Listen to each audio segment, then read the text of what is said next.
Okay, so welcome, Steve. It's fantastic, and thanks so much for making the time to talk about your recent Dare to Lead experience. And I'm really happy that you're willing to kind of share that experience with other people. Yeah. Oh, thanks, Phil. Listen, I love the program, and I thought sharing that experience with people all over Australia via Zoom, which is absolutely brilliant, and over a period of what have we got, 8 weeks, it's a fantastic opportunity. So thanks. Excellent.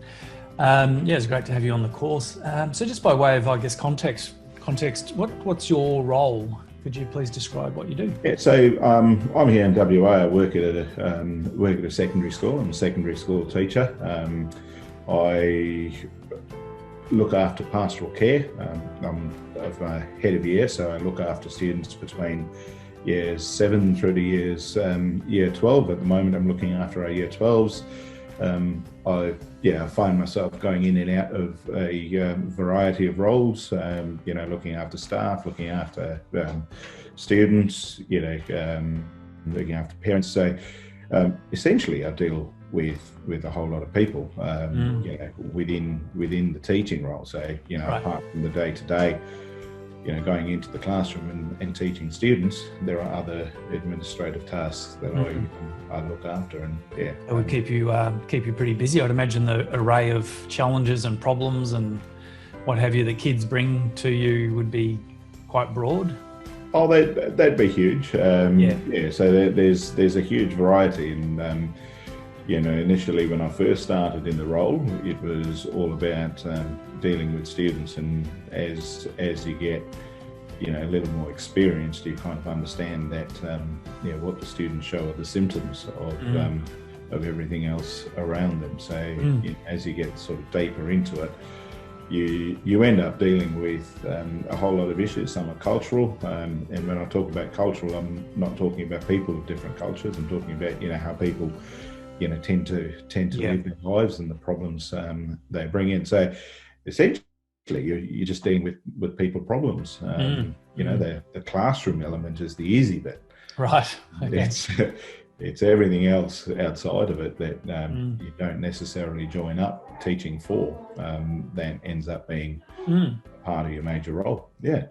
Okay, well, thank you. No doubt it's a challenging role, but good on you for doing great work. I mean, it's supporting the kids like that, is so important. Having had 3 teenage children previously, luckily they've just left those years. I know how challenging it can be, at least for, from a father's perspective. So, absolutely, no, it can be challenging, and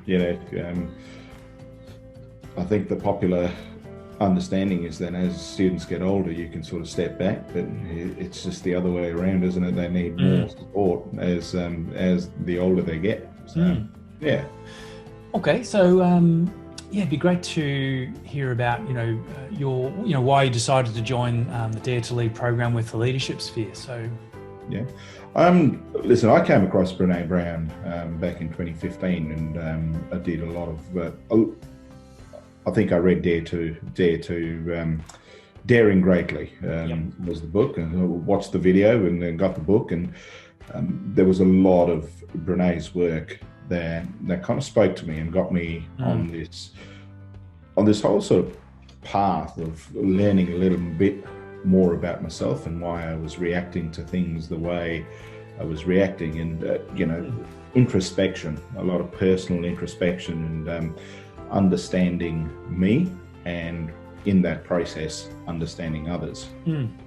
So I kind of went through the process, and then all of a sudden I had obviously I'd signed up to Brené's work, and I'd seen that she had, I think it was year before last, that she had put out some information about training and programs coming. So I was watching, sort of keeping my eye on things, and I saw the Leadership Sphere advertised. So as soon as that happened, I got together a couple of mates who have been on this journey with at work, and we sort of had to sit down and went, well, let's go to this. And then unfortunately we signed on, and then unfortunately COVID struck. Yes. And actually, I think that was more positive because we went online and the program lasted for 8 weeks instead of a 2-day, 16-hour program. So, yeah, well, so that was the journey, and that's why I decided to go on to the Dare to Lead program because of all the work that I'd done with Brené. I think I'm just picking up your point. I think the virtual program exceeded our expectations as well.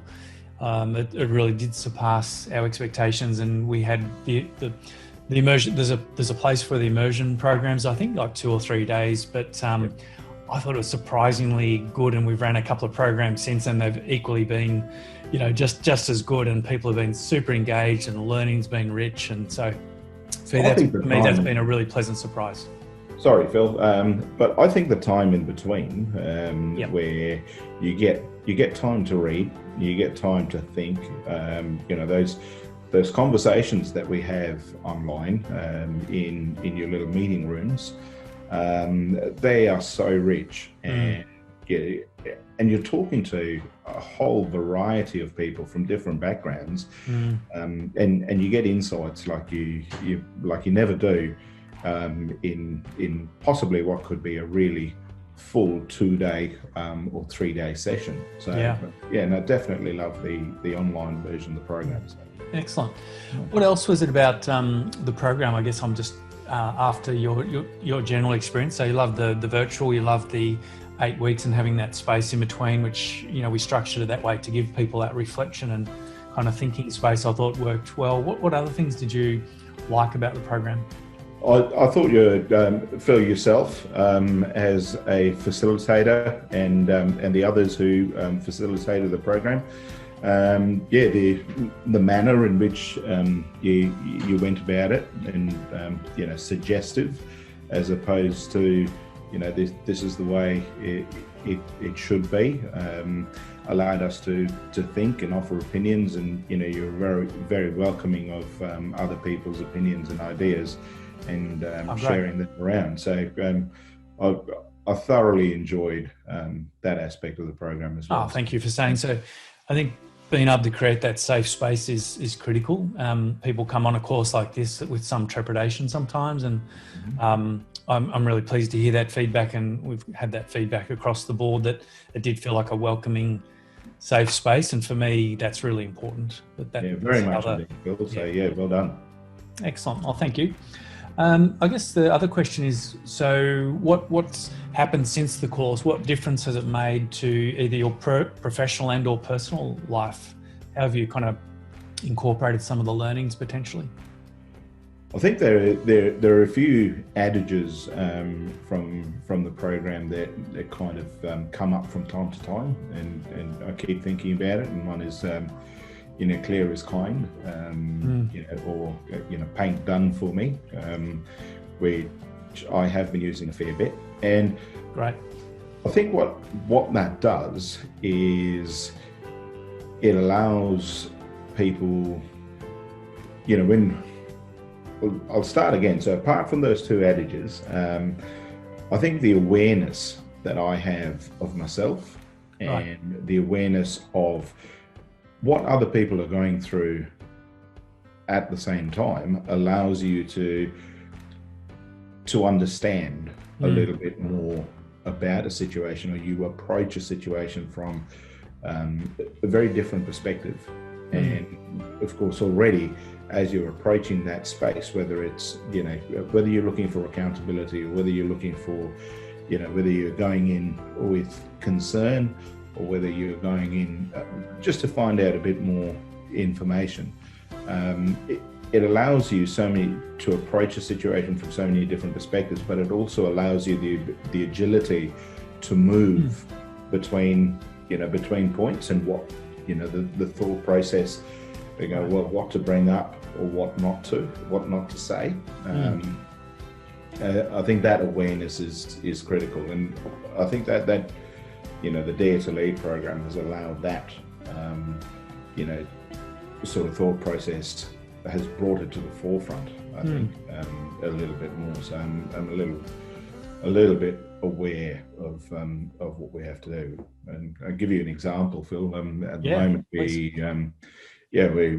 we're planning graduation, and we're in a much better phase in this COVID world than you guys are, because obviously we're in WA, but at the same time, we don't know which way it might go.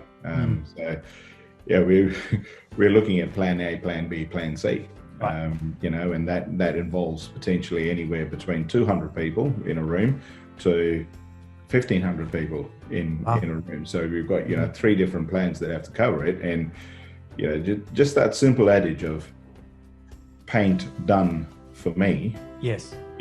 Makes things so clear and makes people think about, it needs to look like this. Whereas if you leave it out in the open, if you leave it unsaid, that first draft that you create in your head, can be based on so many opinions. So and not fact. So there's an example of kind of how the program has helped in an everyday sort Excellent. of situation. That's a really great example. And for those who might be watching, this interview, Paint Done is one of the many tools that are kind of housed within the program. And Paint Done, of course, is about accountability, isn't it? If we're crystal clear on the outcome of what we're shooting for, then everyone's roles potentially then become clearer. As you say, where there's a lot less wasted effort, energy, resources, frustration and heartache if we actually know what done looks like. Absolutely. Yeah. Fantastic. Also sounds like the quality of your conversations.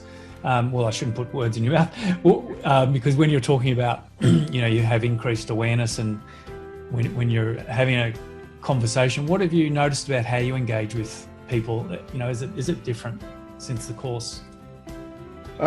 You're right where you say the quality of a conversation is different. I think you connect with people on a personal level first. And I think that awareness of going, when you're going into a conversation, you're going to go, hey, can you get that stuff done for me?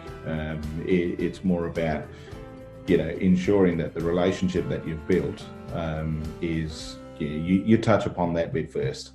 Yeah. And you connect with the person first before you kind of go on to anything else. And I think that, that came out through conversations, in our meeting rooms, with the whole variety of people that we're on the course with, all the way from your AFL footballers to insurance people.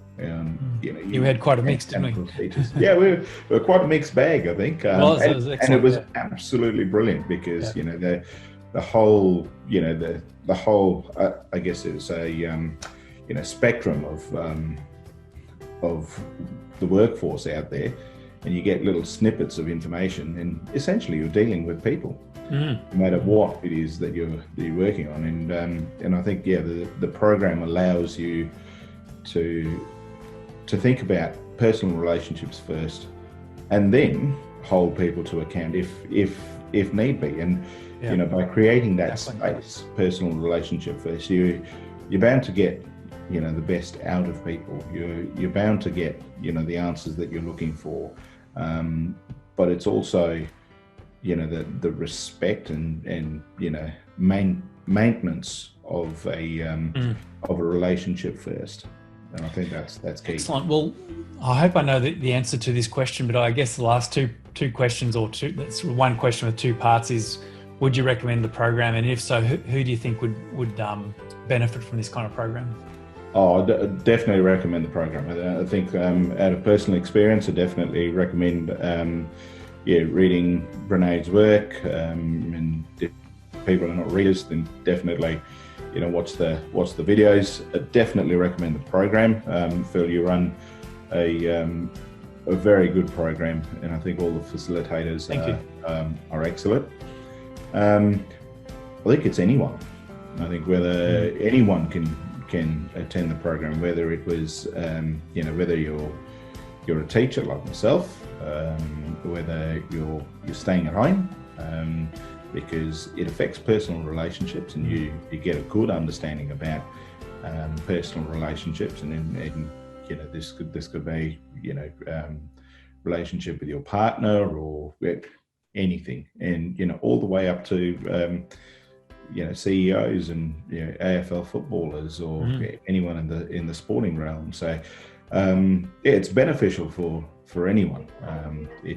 You definitely see value out of a program like this. Fantastic. So, yeah.